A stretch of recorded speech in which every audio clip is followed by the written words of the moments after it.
¿Qué pasa?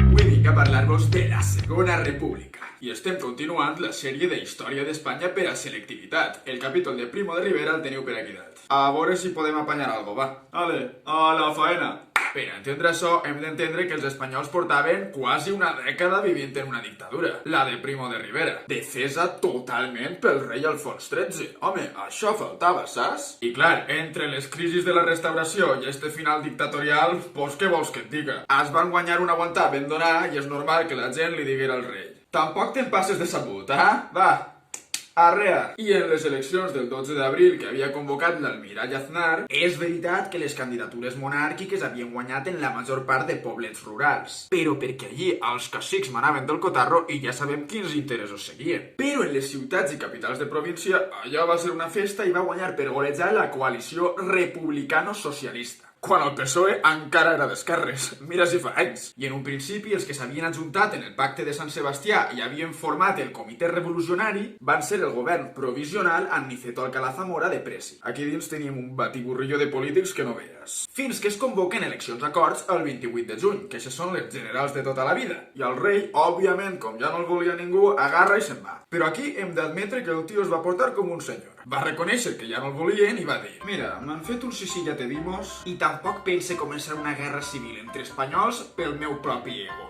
Així que no pateu que me'n vaig a pastar fang. El tio va saber perdre i avant, no com els mamons dels feixistes que vindrien de uns anys. Però bueno, tornem a lo que anàvem. Este govern va declarar amnistia per als presos polítics i va proclamar llibertats polítiques i sindicals. Que ja no estaves en una dictadura, ja podies tindre partits. I el 28 de juny, com ja hem dit, es fan les eleccions a Corts. I torna a guanyar la conjunció republicano-socialista. I a partir d'ahir és quan es farà la nova Constitució, la de 1931. I ara que ja vos he donat la turra inicial, aquí és on estem ara. Algunes cosetes que hi ha a la Constitució són que Espanya seria una república unitària, però, ojo, amb possibilitats d'autonomia per als nacionalismes històrics. Establia la sobirania nacional, la gent ja era ciutadana, no era súbdit de ningún rei. Es declarava un estat laic, la Iglesia por un lado y el Estado por el otro. I ojito al dato, perquè respecte a drets i llibertats tenies, per exemple, igualtat davant la llei, educació primària obligatòria i gratuïta, es permetia el matrimoni civil, i alerta en el que vaig a dir que per primera volta en Espanya se li dona el dret al vot a les dones. En un principi les van deixar el sufragi passiu en aquestes eleccions a Corts, que podien presentar-se com a candidates però no votar encara no, I 3 dones van aconseguir un escó, un escanyo. Entre elles, Clara Campoamor, del Partido Radical, que va estar ahí barallant-se amb Victoria Kent, del Partido Republicano Radical Socialista, la qual pensava que les dones encara no tenien formació suficient per a votar i que es deixarien dur o influenciar pels interessos de l'Església Catòlica. Però al final, Clara Campoamor va aconseguir que s'aprovara el sufragi femení i les dones votarien per primera volta en Espanya l'any 1933, que són les pròximes eleccions. I a això se li suma que podies divorciar-te si et donava la gana, en la llei del divorci de 1932. Alerta en això. Encara que després, en el 39, Franco la derogarà i hauràs d'esperar-te al 1981 per a poder divorciar-te altra volta. Toca tela, saps? Si és que en este país anaven cap arrere com els carrancs. A part, a les dones se les va permetre treballar en professions que havien tingut prohibides, com ser notària, per exemple. Van accedir mogolló més xiquetes a l'educació i l'analfabetisme femení va baixar d'un 60% a un 37%. Ojo, cuidao, poco se habla, Com veieu, la legislació de la República tenia la intenció d'intentar igualar el màxim possible homes i dones. Ara, això sí, seguien cobrant menos panoja, però tampoc le pidas peras al olmo. Espanya sigue siendo Espanya. I en fi, que m'enrotlle més que les persianes. La Constitució es va aprovar el 9 de desembre del 31 i Alcalá Zamora, quan va veure que l'Estat seria laic, va dir: jo por ahí no paso. I va dimitir com a president del govern. Per això el van nomenar president de la República i el del govern passaria a ser Azaña. Pa que mos entenguem, president del govern és com ara mateixa Pedro Sánchez, això no té més misteri, és el que està governant,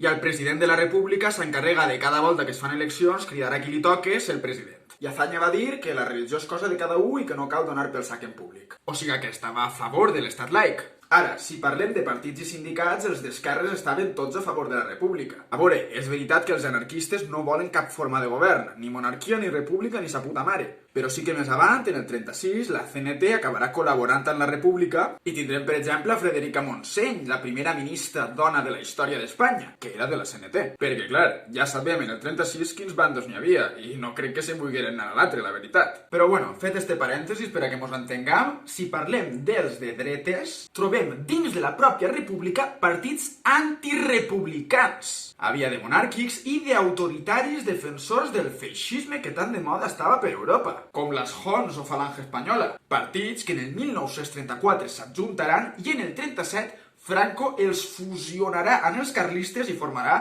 Falange Espanyola Tradicionalista i de les Hons. Ja són ganes, Quin nom més llarg. Serà precís. I, per desgràcia, este partit tindria prou protagonisme en un futur no molt llunyà. Però bueno, tornem a lo que anàvem. Ja veieu que amb partits monàrquics i antidemocràtics donant pel cul, la república tenia els dies un poc comptats. Però ara que ja mos han fet la idea del panorama, primer que tot, què tenim? El bienni reformista de 1931 a 1933, que són 2 anyets en els quals el govern d'esquerres intenta arreglar Espanya conforme siga i modernitzar-la. Encara que la democràcia no va arribar en el millor moment, perquè el feixisme i el nazisme estaven molt de moda. I això us passaria factura en uns anyets. En este bienni es van fer reformes per a intentar millorar les condicions dels treballadors i es va treure la llei de reforma agrària en 1932, encara que no va acabar eixint molt bé. La intenció era expropiar terres als grans terratinents mamadíssims, els quals li sobraven per tots els costats, i repartir-les entre els camperols pobres per a crear una classe mitjana rural, i que estos tinguin un bancalet per poder llaurar i menjar com Déu mana. Però quin és el problema? El de sempre en el capitalisme, que necessitaven diners. Perquè la gran majoria de terres no podien expropiar-se sense indemnitzar a l'amo de la terra. I recordeu que el senyorito Primo de Rivera va deixar a la república en una crisi de 2 parells de collons després del crac del 29. I tampoc és que estigueren per tirar coets. I és que damunt, els mamons dels propietaris feien lo possible en els tribunals per a frenar eixa expropiació. I vamos, que entre que faltava panoja i estos tampoc posaven de la seva part, va ser un fracàs. I també, ojo, todo se ha dicho. En agost de 1933 van treure la llei de vagos i maleantes, que al final va fotre els més desfavorits. Un clàssic. Això sí, en esta llei no entraven els homosexuals. Això ho posarà Franco en el 1954 per a poder perseguir-los legalment. La intenció original de la llei era intentar evitar possibles delictes. I clar, dit així, queda molt guai, molt bonico i tot lo que tu vulguis. Però el problema és que van crear un monstre que si caia mal en mans... mal assunt. Com efectivament va caure, primer en mans de la dreta durant el bienni negre, del qual ara parlarem, i després en la dictadura, en mans de Franco. És més, per l'ús que farà la dreta d'esta llei, el Frente Popular, en el 36, es proposarà derogar-la en el seu programa electoral. Però no li va donar temps perquè va vindre la guerra. Però bueno, Arnau, no t'avances tant, És que jo me vengo arriba, em poso a connectar coses i em perc. Tornem a lo que anàvem. També tenim la reforma religiosa, intentant secularitzar a la societat. I tu diràs, háblame cristiano, i jo et diré que no patisques. Enviar a fer la mà la influència de l'Església en la vida quotidiana de la gent, que no era poca. Aquí van fer algunes de les coses que ja hem dit quan hem parlat de la Constitució, i altres també, com la llibertat de cultes, suprimir el pressupost per a l'Església, que ja podríem fer-ho ara també i destinar-ho a sanitat i educació, però bueno, idees loques que se me passen pel cap. Es van nacionalitzar els béns dels jesuïtes i es va prohibir que les ordes religioses pogueren donar classe per a evitar adoctrinaments. Ara, això va unir a la dreta catòlica en contra de la república i ja tenim un problema. Pel que fa a la reforma militar, la república pretenia modernitzar l'exèrcit i va permetre en la llei del retir de l'oficialitat de 1931 que si algun militar no estava d'acord amb la república i no volia jurar-li fidelitat,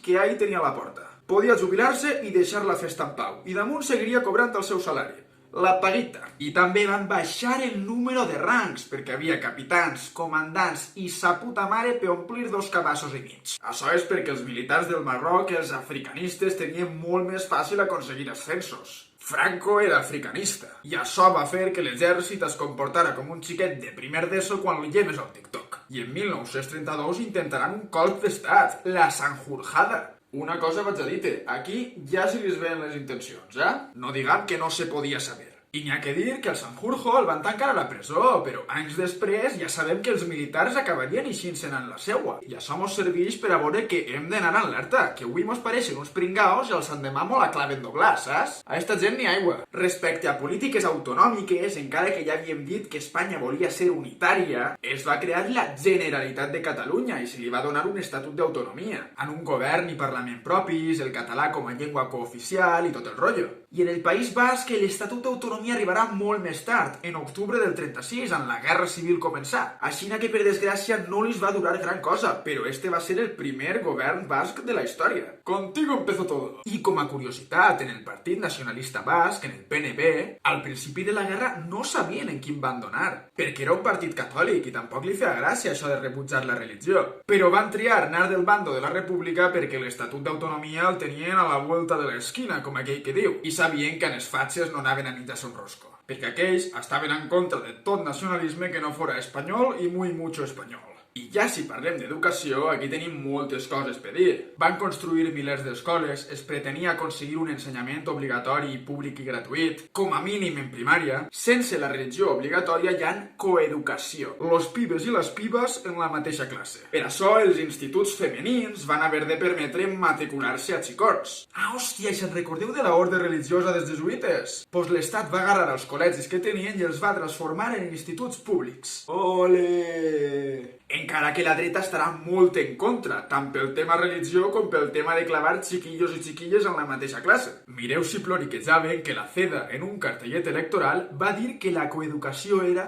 la promesa d'una joventut corrompida. És que mira que sempre les ha agradat ser dramàtics, eh? Hay coses que nunca canvien. I important també, es van promoure organitzacions de difusió de cultura, com per exemple missions pedagògiques, en les quals anava gent com a missioneros als pobles més pobres, però no a esclavitzar-los o a matar-los a espasaes, sinó que anaven a ensenyar-los coses que no podrien saber per cap altre mitjà. Només en dir-vos que ja després en el franquisme qualificarien això com a apostolado del diablo, ja sabem que algo bo tindria, perquè si estos es queixen serà per algo. I ja per acabar això, el ministre d'Instrucció Pública va definir el país com a la República de los Maestros, per a que vegeu la importància que van tindre ells i les mestres en l'educació per a formar gent amb esperit crític. Tot el contrari que durant el franquisme, al qual li importarà que l'educació vaja cap a on el caudillo huiga, que és una altra cosa. Però, en fi, que al bienni reformista li va durar poc l'alegria. Perquè entre que tenien per un costat a la dreta, a l'església i a l'exèrcit donant pel cul i ploriquejant per les reformes, per l'altre costat a anarquistes i comunistes dient «poco me parece»,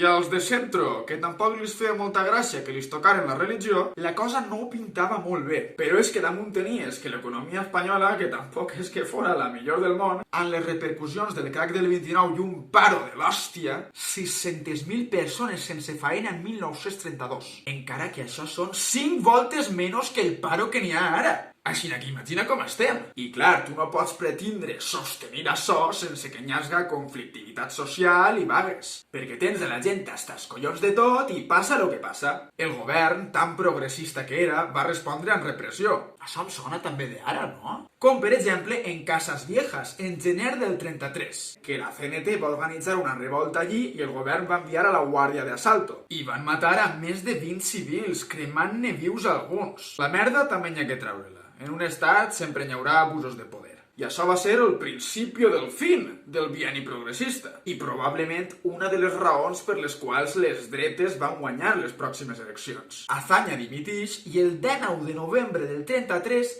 les candidatures més votades són la CEDA, Confederació Espanyola de Derechas Autónomas, que és la dreta catòlica i conservadora, al servei de la jerarquia eclesiàstica, i el Partit Republicà Radical de l'Errux. I encara que la CEDA treu més escons que l'altre, Alcalá Zamora, el president de la República, no s'acaba de fiar de Gil Robles, que era el cabecilla de la CEDA, un tio que havia assistit al Congrés de Nuremberg del 33 per a estudiar la propaganda nazi, i que solia dir que la democràcia era només un mitjà per aconseguir el poder i que després el Parlamento o se somete o se le hace desaparecer. Mira tu, com va fer Hitler fa uns mesos. I també va dir que en el racisme, així no es referia ell al nazisme, i en el feixisme havia moltes coses aprofitables per al seu partit. Com per fiar-se d'este tio, saps? I en fi, com Alcalá Zamora tampoc tenia per què fer-ho, perquè la CEDA no tenia la majoria absoluta, va preferir fer-li un toque a l'Errux per a que siga ell el president del govern, amb el suport parlamentari de la CEDA, això sí.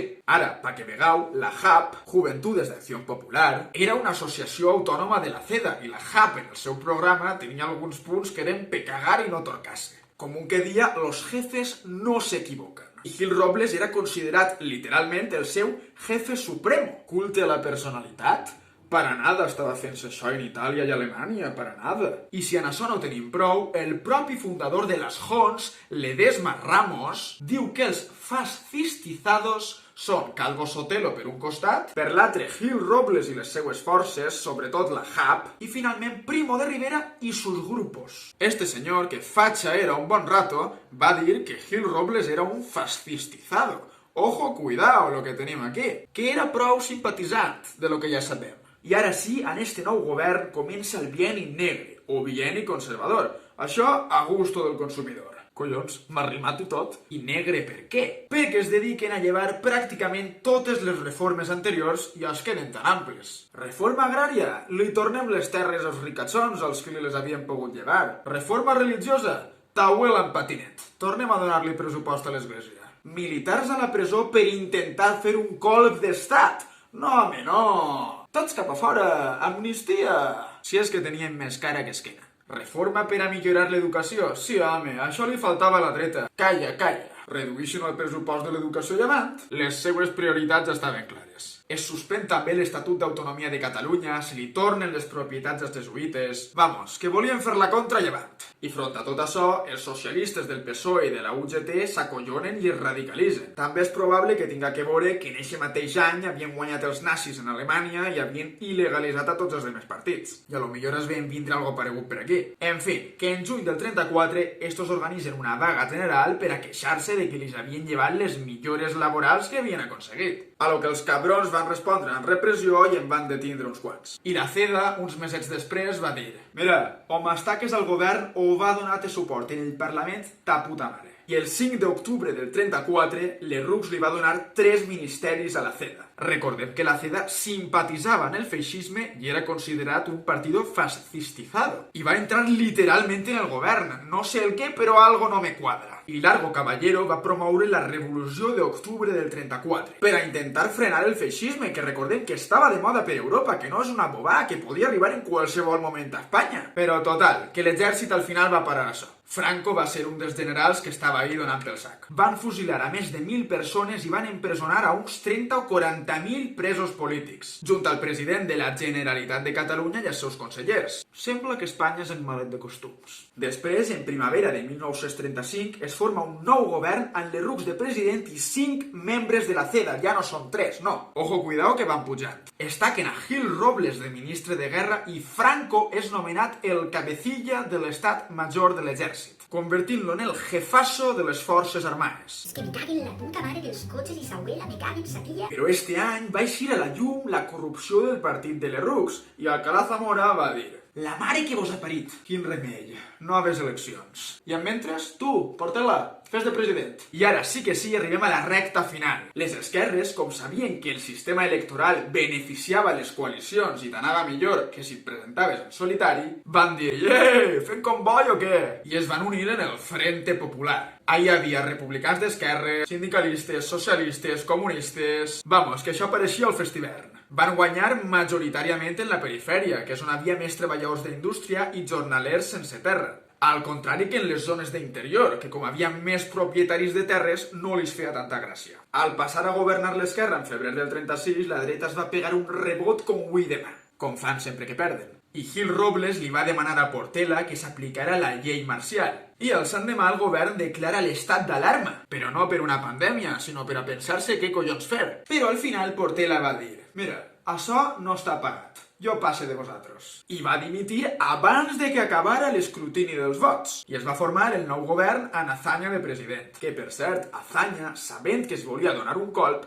va subestimar els militars. Simplement els va canviar de càrrec. És que no els va ni tirar fora. Franco, per exemple, va deixar de ser el jefe de l'estat major de l'exèrcit. Però bueno, tornem a lo que anàvem. Com el Frente Popular va prometre l'amnistia dels presos polítics de la Revolució del 34, van haver mobilitzacions d'Esquerra per anar a treure-los de la presó. A unes 30.000 persones, entre elles els polítics de la Generalitat. Van obligar a les empreses a tornar a contractar als obrers que havien tirat per eixa revolució, es restableix l'Estatut d'Autonomia de Catalunya i es comença a negociar amb el País Basc i amb Galícia per a donar-los uns estatuts també. El del País Basc s'aprovarà una volta començar la guerra, com ja hem dit, i el de Galícia no arribarà a aprovar-se. El Frente Popular volia intentar reprendre les reformes que s'havien començat en el primer bienni, que el bienni conservador s'havia encarregat de llevar. Collons, quin marejol! I entre això per un costat. Després que els poderosos, l'església i els militars estaven acollonats perduts perquè veien que se les acabava el xollo. I l'ambient de violència en els carrers es veia vindre lo que per desgràcia va acabar venint, un colp d'estat. Però que no vos enganyen dient-vos «Ai, és que van assassinar a Calvo Sotelo, l'esquerra va començar la guerra». No, perquè això va passar el 13 de juliol i el colp portaven planejant-lo mesos. I això si no contem la Sanjurjada de 1932, quan només portàvem un any de república. No, és que jo veig algun que altre polític soltant eixes maganyes per la boca i...